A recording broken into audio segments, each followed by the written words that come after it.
Hi ladies, this is lesson 5.6. It's finding rational zeros. So in this lesson, we're going to find all real zeros of a polynomial function. So not just integer zeros like we did in the last couple lessons, but any real zero. So the rational zero theorem is printed on your note sheets for you. So in this definition section, I'm just going to write the zero of a function.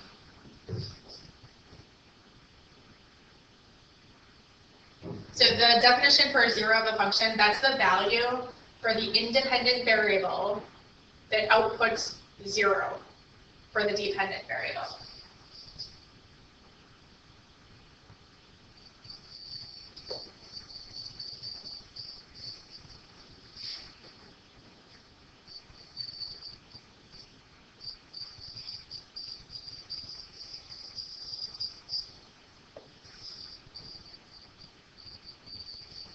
So our independent variable usually is x.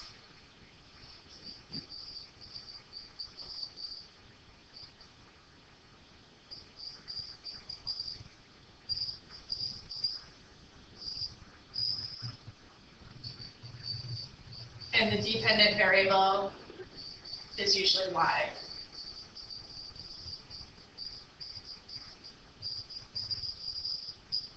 Or the function of x. Or the function of whatever the independent variable is. Okay, so if you look at your note sheets, this is the rational zero theorem. And so here is your polynomial function.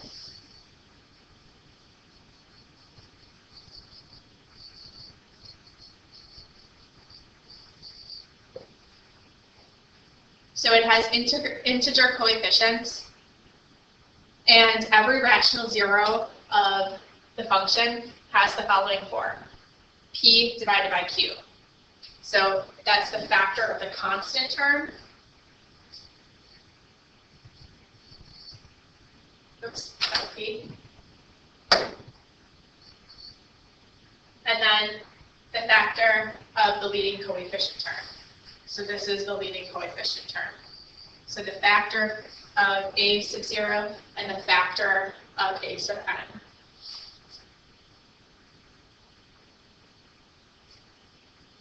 All right, so in this first example, we're going to find the zeros and the leading coefficient is 1. Find all real zeros. So first, any possible zeros are going to be p divided by q. So we're going to look at all of our factors of p, and then we'll look at factors of q. All right, so factors of p, those are all of our factors of 10.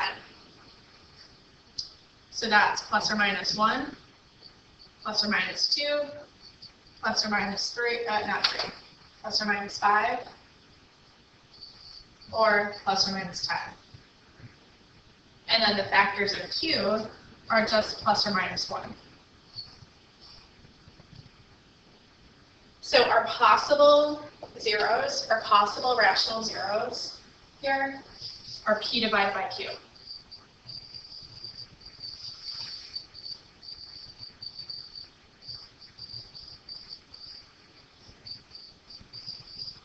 Okay, so we're going to take all of our p terms and divide that by all of our q terms. So really, the possible zeros are 1 over 1, 2 over 1, 5 over 1, or 10 over 1. So in order to find our factors, we want to look for anything that we can divide by, any zero that we can divide by, and we're going to use synthetic division for this. So what zero can we divide by that gives us a 0 remainder? That's going to be our factor. Okay, so we're looking at x cubed minus 4x squared minus 7x plus 12 plus 10. I'm just going to rewrite that here.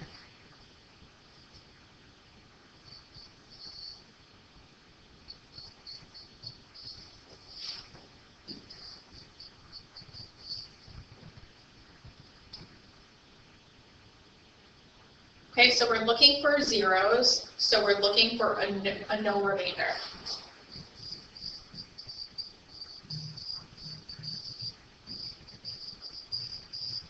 So remember that any function of k is a zero if that function has no remainder.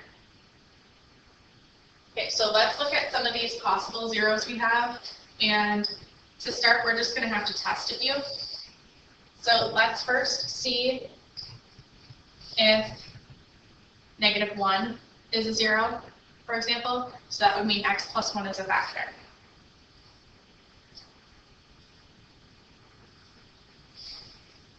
So we're going to test x plus 1. So is -1 a zero? That's what we're going to do here. So synthetic substitution process is the same as synthetic division. So -1 times 1 is -1. -4 minus 1 is -5. -5 times -1 is +5. And we're going to add down. -1 times -2 is 2. And 10 plus 2 is 12. So this is our remainder. So is -1 a zero? No, it's not. It's not a zero because there's a remainder when you divide.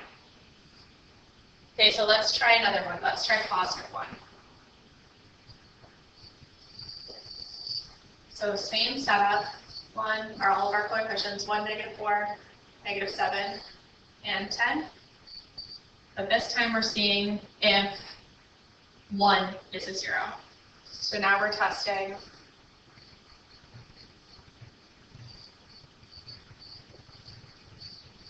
is 1 a zero? And 1 times 1 is 1. Minus 4 is -3.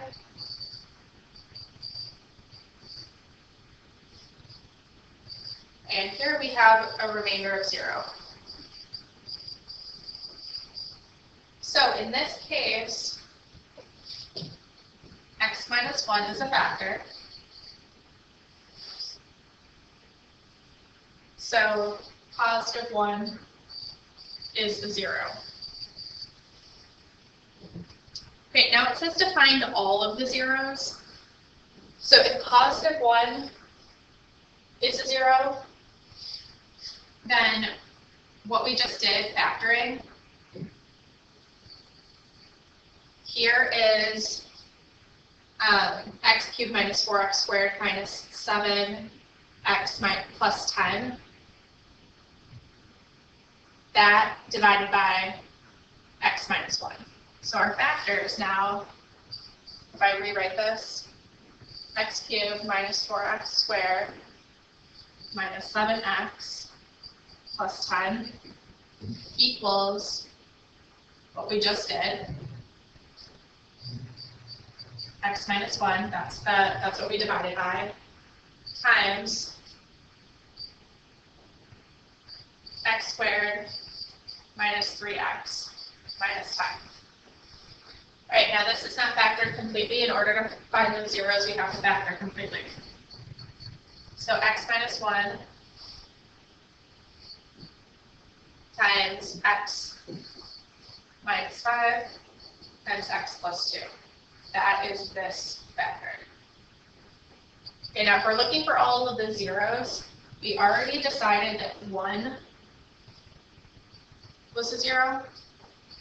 And now we can also conclude that 5 is a zero and -2 is also a zero.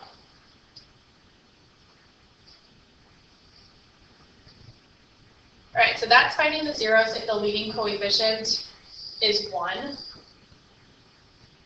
But if the leading coefficient is something other than 1, like in your next example, you have a lot of combinations here. Okay, so you could list all of your p's and all of your q's. So that's the factors of 3. And then all of your q's, so all the factors of 8.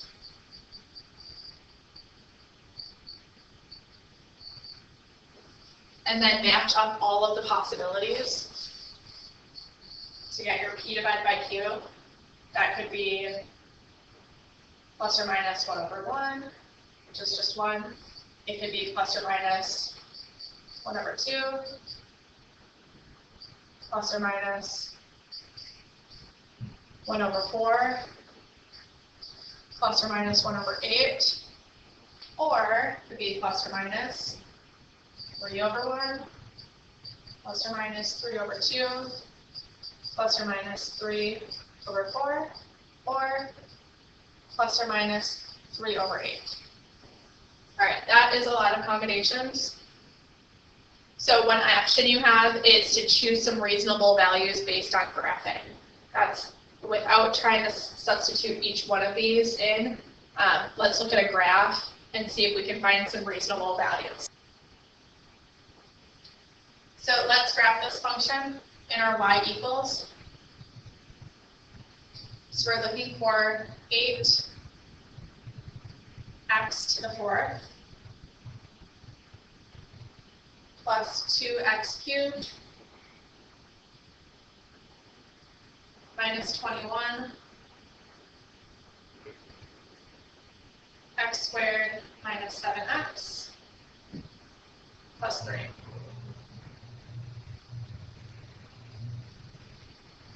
Right, and then you get a graph that looks like this. So I'll pull this in here so we can look at it.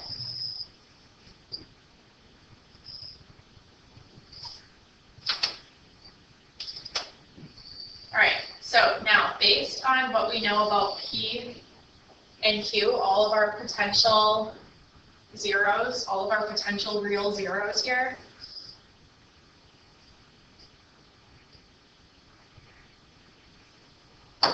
these are all of our potential real zeros. All right, now based on our graph, we know that zeros are where it intersects with the x-axis. So this is a 0, this is a 0, 0, 0. So let's try to choose some reasonable zeros based on our graph. All right, so here, let's look at this one. This one looks like it might be negative 1.5, or somewhere around there, which is negative 3/2, which is one of our possible zeros. So let's try that one. So if a 0 is negative 3/2, that's what we're going to substitute into our function. Okay, our function, listing our coefficients, 8x to the 4th, 2x cubed, negative 21x squared, negative 7x, and positive 1.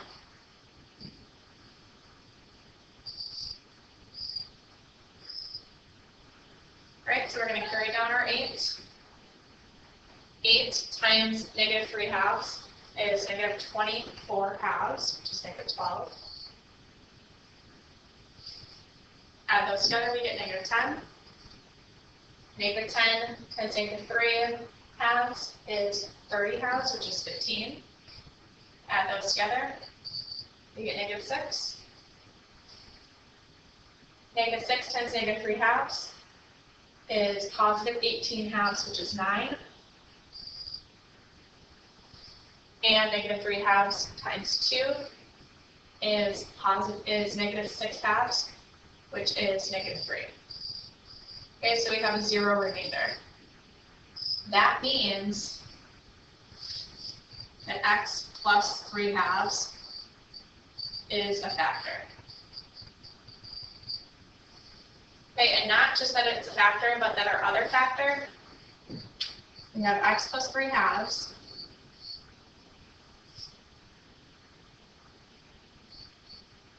times 8x cubed minus 10x squared minus 6x plus 2. And now we can follow the same process until we're able to factor, or until we have all of our zeros. All right, so if you look at this second polynomial here, 8x cubed 10x squared, 6x, 2. You can factor a 2 out of all of that. So if we rewrite that, we would have 4x cubed minus 5x squared minus 3x plus 1. And then just to simplify, that would give us 2x plus 3 times 4x cubed minus 5x squared minus 3x plus 1. All right, now we're going to do the same thing. We're going to find any potential zeros that we have in this next polynomial, 4x cubed minus 5x squared minus 3x plus 1. So we're going to list our potential zeros, that's p divided by q, and then find another 0. So we can graph this again, just so that we have a good starting point, but first let's list our possible zeros. So factors of p are plus or minus 1. Factors of q are plus or minus 1, plus or minus 2, plus or minus 4. So p divided by q is 1, 1/2, or 1/4. All right, so just as a starting point, let's graph this. All right, and then here's our graph, and it looks like this one might be kind of easy to tell. This one here looks like maybe it's about a 4 based on our options, or maybe this one is negative 1/2. So let's try 1/4. So I'm going to set up my synthetic division with my coefficients. And this is the one I'm looking at. So 4, negative 5, negative 3, and 1.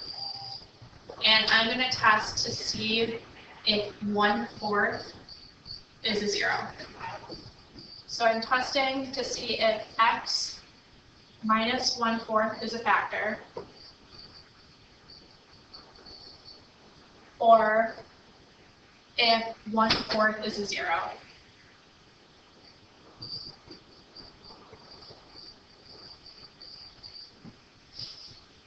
All right, let's try. So we're going to carry down our 4. 4 times 1/4 is 1. 5 minus 1 is negative 4. Negative 4 times 1/4 is negative 1. Negative 3 minus 1 is negative 4. Negative 4 times 1/4 is negative 1. This is my remainder. So I don't have a remainder, which means yes, 1/4 is a 0, so x minus 1/4 is a factor. So x minus 1/4 is a factor. And the other part of that is 4x squared minus 4x minus 4. And then don't forget that you're factoring out that original polynomial, so you already have a factor of 2x plus 3. So let's not forget about that. So far, these are all of my factors of that original polynomial. And now, lastly, all I have to do is factor the last quadratic. So our other factor here is 4x squared minus 4x minus 4. If you look at this, you see a common monomial.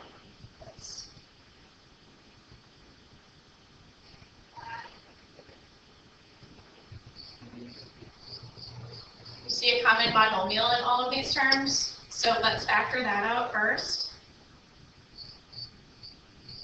And we're left with x squared minus x minus 1. Now, if before we factor the rest of this, if we simplify, this doesn't change, 2x plus 3. But we're going to multiply by 4. So we get 4x minus 1, and then our last term, x squared minus x minus 1.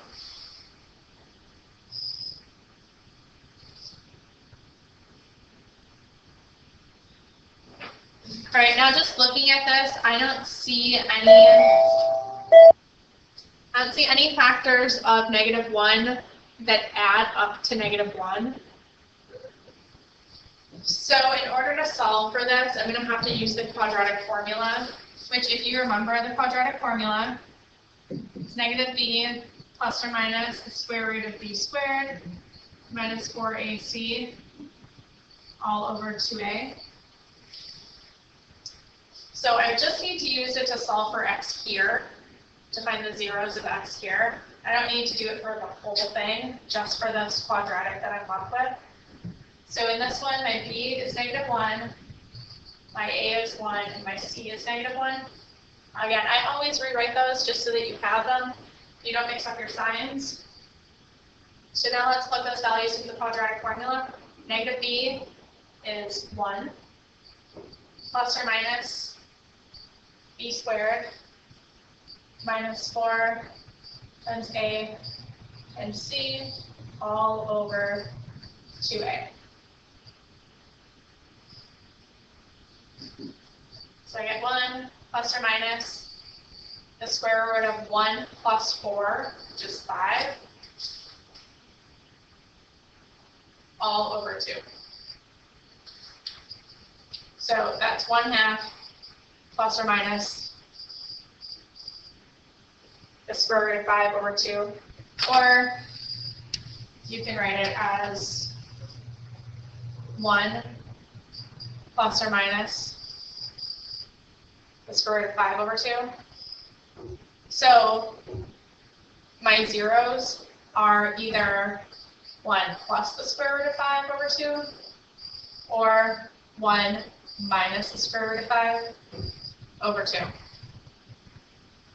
So if I continue factoring this, I have what I already had, which was 2x plus 3 times 4x minus 1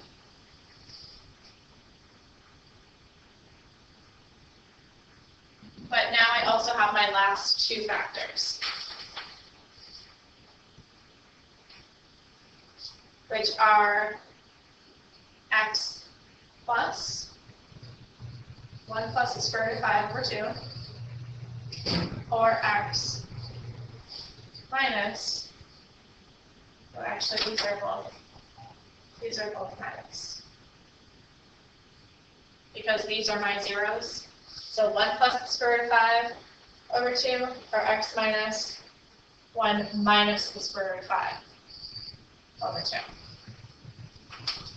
So in order to find my zeros, so all my real zeros, so you don't really have to factor here, but that's what your factored terms would be.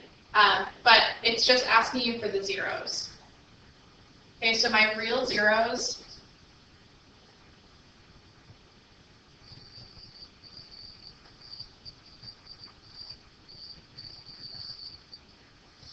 are the two that we found from the quadratic formula,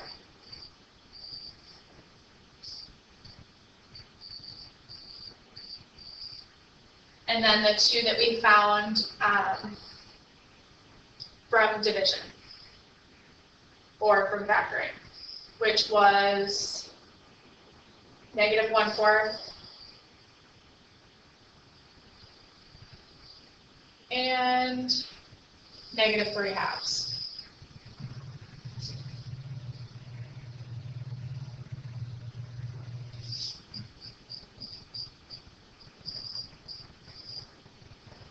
Okay, so here's our two, 1 plus the square root of 5, 1 minus the square root of 5 over 2.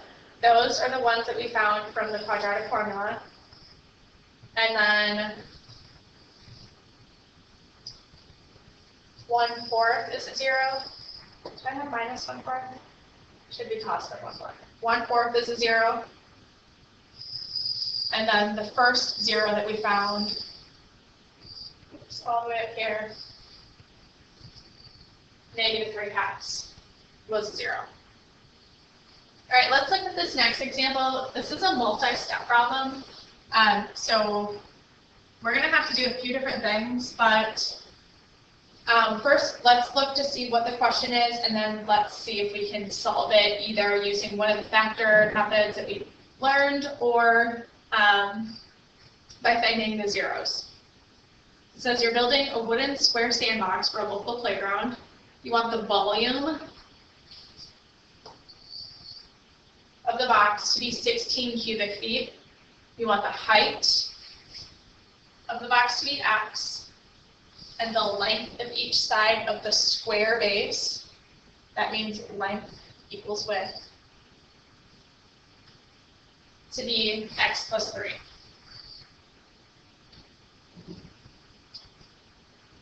What are the dimensions?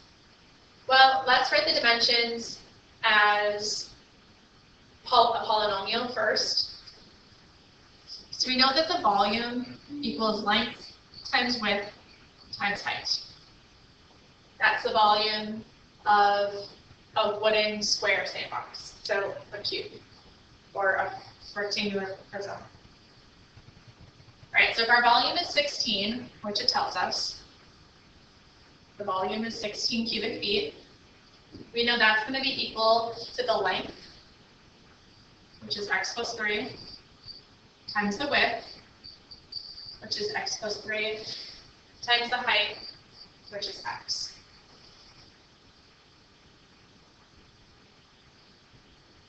Right, first thing we need to do is put this in standard form.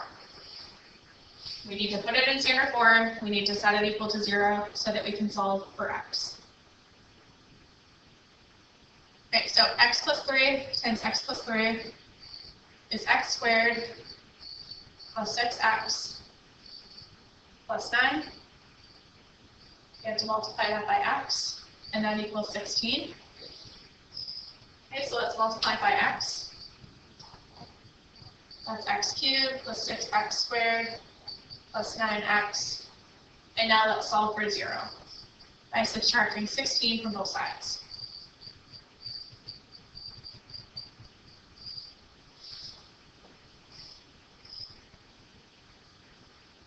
Okay, so this is in standard form, the dimensions of, or the volume of our sandbox. So we need to solve for x. Our leading coefficient is 1, so we can just start by listing possible real solutions.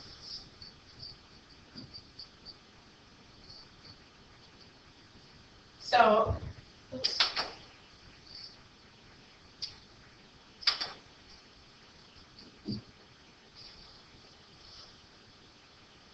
So the possible solutions here would be any factors of p, which are plus or minus 1.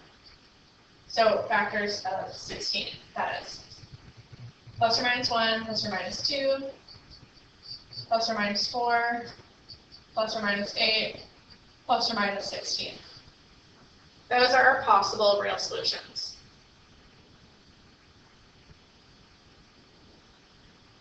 All right, so we need to find one. Let's start with 1. Is 1 a 0? So is x minus 1 a possible factor? Well, let's set it up for division. So all of our coefficients.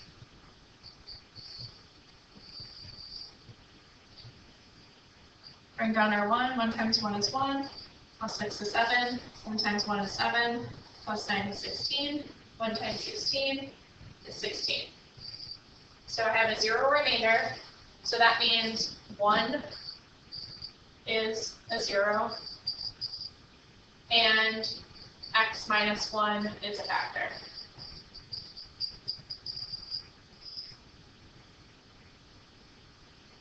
All right, so our polynomial x cubed plus 6x squared plus 9x minus 16 divided by x minus 1 gives us x squared plus 7x plus 16.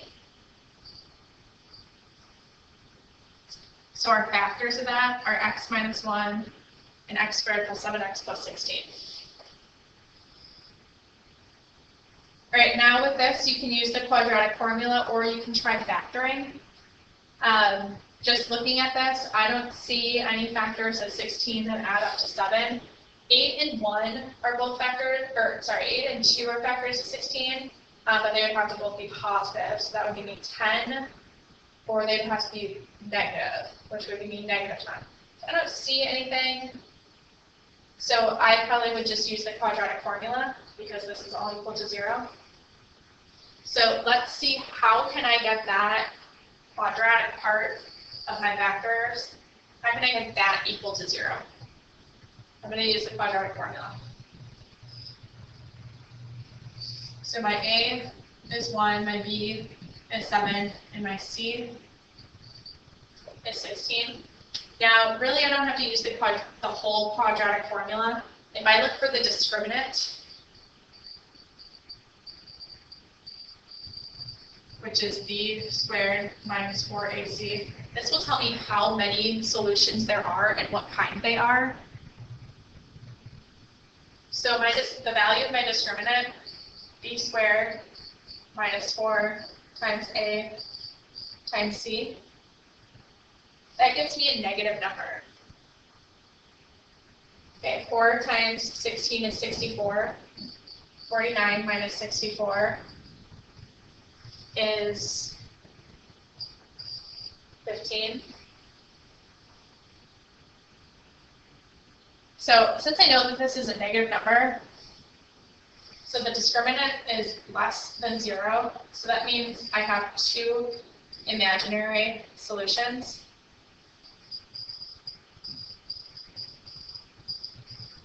Which means they are not real solutions. So my only real solution is x minus 1.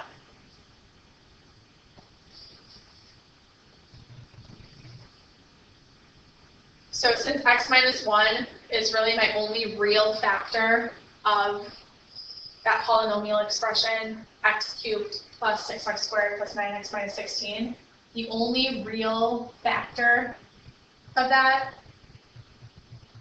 that's not a complex number is x minus 1. Therefore, my only real solution is x equals 1.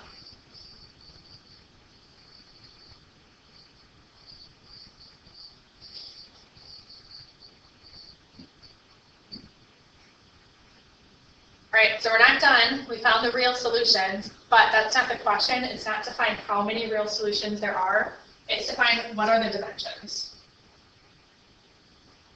Okay, so if the length equals x plus 3, the width equals x plus 3, and the height equals x, and our only real solution for x is 1, that means the length equals 4, the width equals 4, and the height equals 1. Those are the dimensions of our sandbox, 4 by 4 by 1. So I want you to try this example on your own. You can pause the video while you work and unpause for the solution.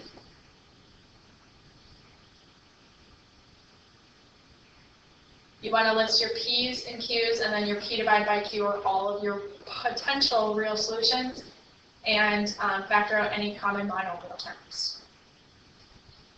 All right, so since my leading coefficient is something other than 1, after I list all of my potential zeros, I'm going to graph it, just so I can have an idea of where I might want to start. All right, so I've listed all my possible zeros, I've graphed it. Maybe I'm going to start with this one. Right here. That looks about like it might be 1/2. Maybe I would start with this one. This looks like it might be positive 3/2. Or if I look at this one, this looks like it might be about positive 2/3. So either one of those you want to start with, doesn't really matter. I'm first going to test, let's say, probably the -1/2. Actually, I have to go back because these potential zeros are for this original problem, and I adjusted mine to work with this quartic function. So this graph and those zeros do not correlate. Okay, so actually what my potential zeros are 1, 2, 3, 4, 6, 12, 1/3, 2/3, or 4/3. So now taking a little closer look at this, I might want to try -1/3 or maybe 2/3. And actually, when I factored the 3 out, I did this wrong. So 3x to the 4th plus x cubed minus 10x squared plus 2x. This should not be plus 12. This should be plus 4. So my graph, when I plugged it into my graph, that was also wrong. So now you should see the updated graph. So now I'm going to take a look at this. Take a look at all my potential zeros. This one looks pretty clear. -2.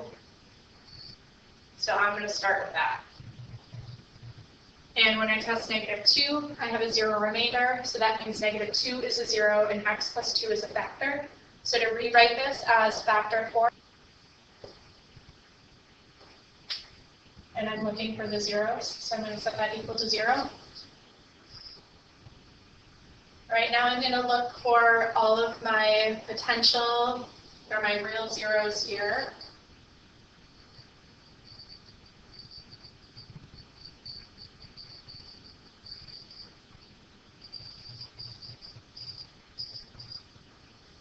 And then I'm going to graph it, and then I'm going to pick a couple to test. So just looking at my graph, it looks like 1 is a 0, so I'm going to test that. And when I test that, I get a remainder of 0, so yes. 1 is a 0, so x minus 1 is a factor. So now I'm going to write all of what I have so far.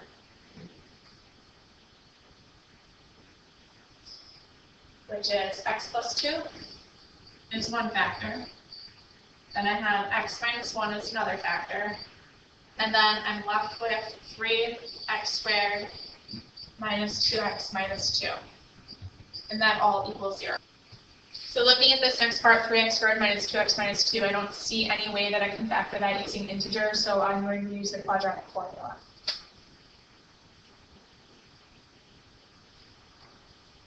So the other two zeros I have are 1 plus the square root of 7 over 3, or 1 minus the square root of 7 over 3. So to list all of my real zeros, I have -2, which comes from x plus 2 being a factor. I have +1, which comes from x minus 1 being a factor. And then I have 1 plus the square root of 7 over 3, which comes from the quadratic formula, and 1 minus the square root of 7 over 3. So I have 4 degrees, so I should have 4 zeros, and in this case, all 4 of them are real. So that's all for this lesson. Please jot down any notes and questions that you have, and we will go over them in class next time I see you. Thank you.